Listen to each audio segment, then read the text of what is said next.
नमस्कार उत्तराखंड, आप देख रहे हैं राजनीति उत्तराखंड। अंकिता को इंसाफ दिलाने की एक और कड़ी में हम आपका हार्दिक अभिनंदन करते हैं। दोस्तों, आज 4 मुद्दों पर मैं फिर से बात करूंगा। एसआईटी लपेटे में, क्यों एसआईटी आगे लपेटे में, और कहाँ हुआ एसआईटी के खिलाफ भी प्रदर्शन, अभी बात करेंगे। इसके अलावा वीआईपी और सीबीआई पर प्रदर्शन तेज, और सीबीआई की और वीआईपी का नाम खुलासा करने की मांग लगातार राष्ट्रनीति उठा रहा है, इस पर भी बात करेंगे। क्यों जरूरी है वीआईपी का नाम। पुलकित की सबसे बड़ी चाल, ये आज के कार्यक्रम का मुख्य बिंदु है, इसे जरूर सुनिएगा कि पुलकित की एक ऐसी चाल जिससे पुलकित बरी होने की सोच रहा है, और इस ब्लूप्रिंट को हमने हासिल किया। कैसे बताएंगे, और इस चाल को आज ही विफल करेंगे। और 18 नवंबर को कोर्ट में क्या होगा, ये भी आज का दूसरा सबसे बड़ा मुद्दा है। लेकिन उससे पहले आप सभी महानुभावों से मेरी अपील कि अंकिता की लड़ाई फ्रंट फुट पे लड़ने वाला आपका चैनल राष्ट्रनीति उत्तराखंड, इसे अभी सब्सक्राइब करें, कंजूसी ना करें बटन दबाने में। सब्सक्रिप्शन के भैया कोई पैसे नहीं लगते, तत्काल बटन दबाएं।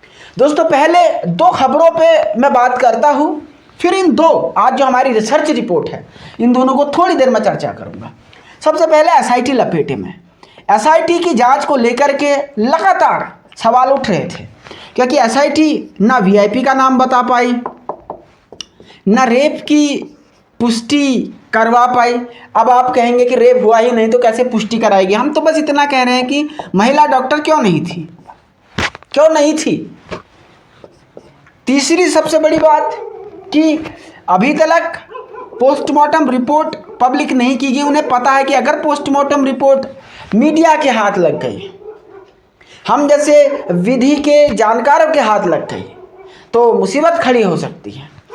जानबूझ के सरकार इसको डिले कर रही है। तो ये एसआईटी पे सवाल है, और एसआईटी पे अब लोग प्रदर्शन कर रहे हैं। देहरादून में कल और हल्द्वानी में कल कई सारे राजनीतिक दलों के लोगों ने प्रदर्शन किया, जिसमें सिविल सोसाइटी के लोग भी शामिल थे।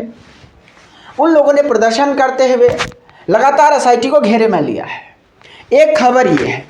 दूसरा जो इस मामले में नया अपडेट कल निकल के आया कि सीबीआई और वीआईपी का नाम खोलने की मांग, क्योंकि लगातार सीबीआई को लेकर के एक पब्लिक इंटरेस्ट लिटिगेशन जनहित याचिका हाईकोर्ट में पेंडिंग है, जिस पे 18 नवंबर अभी बात करेंगे कि इस पे क्या होगा।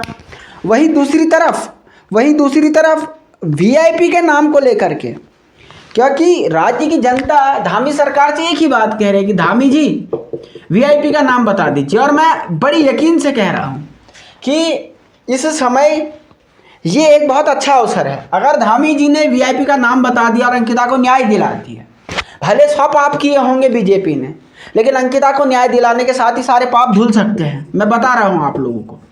और अगर नहीं किया तो जो आम लोग, आप लोग, खास लोग, विपक्ष के लोग इस लड़ाई को लड़ रहे हैं, उन्हें इसका बिल्कुल राजनीतिक फायदा मिलना है। भले ही हम कहें कि इस मुद्दे पर राजनीति हो ना हो, तो आप समझ लीजिए कि इस वीआईपी का नाम अगर बच गया ये वीआईपी, तो जनता भूलेगी नहीं। 2024 और 2027 के इलेक्शन में बोरिया बिस्तरा पैक करके ऐसा ठप्पा लगाएगी कि इस बोरियों की सील को फिर कभी कोई खोल नहीं पाएगा अगले 12-15 सालों तक। याद रखिए, 2012 में निर्भया गैंगरेप केस हुआ था 12-13 में दिल्ली में। उसके बाद कांग्रेस की सरकार कभी नहीं आई, अब आने वाली है भी नहीं। तो आप देख लीजिए, यही हाल आपके भी होंगे। ये कहीं आपका उत्तराखंड का निर्भया पॉइंट ना हो जाए, ये मैं आपको चेतावनी भी दे रहा हूँ। तो वीआईपी का नाम जल्दी बताएं, और कमेंट बॉक्स में भी आप लोगों से पूछता हूँ कि आप भी क्या जानना चाहते हैं वीआईपी का नाम।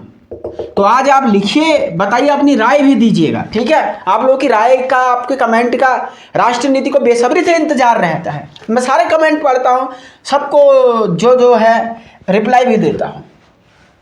सीबीआई के मांग लगातार हो रही है, ये बात मैं कह चुका हूँ। अब आज के सबसे मेन मुद्दे पे, जो आज का सबसे मेन मुद्दा है, वो मेन मुद्दा क्या है, पुलकित। ठीक है, कि पुलकित की चाल क्या है, इस बात को हम देखने की कोशिश करेंगे। सबसे इंपॉर्टेंट है आज का जो टॉपिक, पुलकित की चाल। देखिए दोस्तों, कुछ दिनों पहले एक किरण नेगी केस हुआ था। उस केस में भी इकबालिया बयान थे, लेकिन सुप्रीम कोर्ट से किरण नेगी के दोषियों को रिहाई का ऑर्डर मिला है। और ये पुलकित के लिए एक नज़ीर बन गया है। नज़ीर मतलब पुलकित ने भी यही रास्ता अख्तियार कर लिया, क्योंकि ये बात बहुत सच्चाई है कि आज हम इस मुद्दे को उठा रहे हैं, आप लोग इस मुद्दे को देख रहे हैं, लेकिन समय के साथ धीरे धीरे इस मुद्दे पे लोगों की रुचि थोड़ा सा कम हो जाएगी। 2-4-5 साल के बाद इस मुद्दे को शायद उतना लोग ना पूछें, तो 5 साल के बाद पुलकित कहाँ होगा, कौन जानता है इस बात को? कोई नहीं जानता। फिर एक दिन सुनाई देगा कि पुलकित भी रिलीज हो गया। अब ये कैसे हो रहा है? सबूत सारे नष्ट किए जा रहे हैं। सबसे पहले देखिए, वनंतरा रिजॉर्ट नष्ट, बगल की फैक्ट्री में आग, पोस्टमार्टम रिपोर्ट के समय महिला नहीं, पोस्टमार्टम रिपोर्ट सार्वजनिक नहीं, पता नहीं क्या लिख रखा है उसके अंदर, कोई नहीं जानता। जानबूझ के सबूतों को बिल्कुल हवा किया जा रहा है। अब जब तक चार्जशीट पब्लिक डोमेन में नहीं आती, हम कैसे कह सकते हैं कि कैसा केस बना है?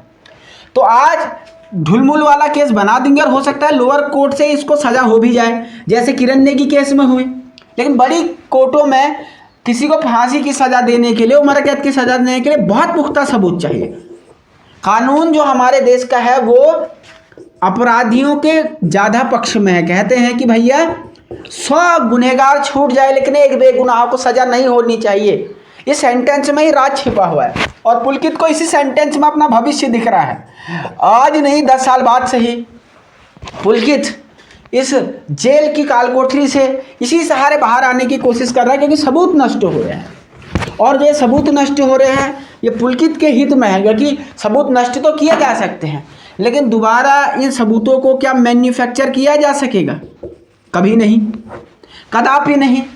तो ऐसे में ये पुलकित के लिए एक राह जो सरकार ने आरोप लगा रहे हैं लोग कि खोली है, तो इस पे बात हम जरूर करना चाहते हैं, हम इसको देखना चाहते हैं। ये एक बहुत इम्पोर्टेंट मुद्दा था। अब आज के आखिरी टॉपिक पे चर्चा करूंगा कि 18 नवंबर को क्या।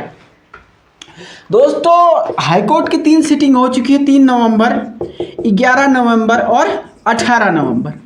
तो 18 नवंबर को ये उम्मीद, ये आशा, या आकांक्षा, या अपेक्षा जो लोगों की है कि सीबीआई जांच का ऑर्डर फाइनली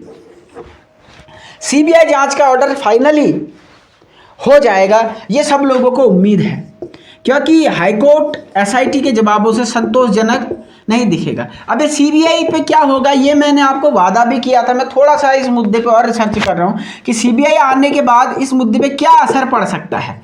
इस पे कल एक डिटेल्ड वीडियो लेके आता हूँ, ये बताएंगे। तो दोस्तों, मैं फिर कहूँगा कि राष्ट्रनिधि उत्तराखंड के हर मुद्दे को, अपनी माँ माटी मानुष की लड़ाई को, जल जंगल जमीन की आवाज़ को उठाता है। तो आप चाहे देश का किसी कोने से हमें देख रहे हैं, तो ये देवभूमि का चैनल है। इस चैनल में देवभूमि के मुद्दे हैं, देवभूमि का आशीर्वाद है। इसे सब्सक्राइब करें। बहुत शुक्रिया, धन्यवाद, नमस्कार। देखते रहें राजनीति उत्तराखंड।